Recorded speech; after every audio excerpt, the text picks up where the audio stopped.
शेतकरी मित्रांनो, फळबाग लागवडीसाठी 100%, शेडनेट उभारणीसाठी 80%, तर ठिबकसाठी मिळवा 75% अनुदान. शेतकऱ्यांसाठी फायद्याची आहे ही योजना.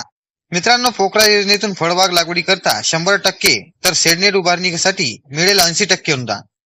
राज्य शासनाच्या नानाजी देशमुख कृषी संजीवनी प्रकल्प अर्थात पोकरासाठी राज्यातील 21 जिल्ह्यातून जवळपास 7243 गावांची निवड करण्यात आलेली आहे.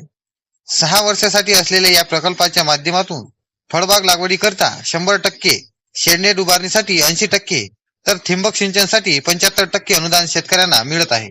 मित्रांनो, इतकेच नाही तर ट्रॅक्टर व त्यासोबत इतर शेती उपयोगी अवजाराकरता 50 ते 75% पर्यंत अनुदान यामध्ये देण्यात येत आहे.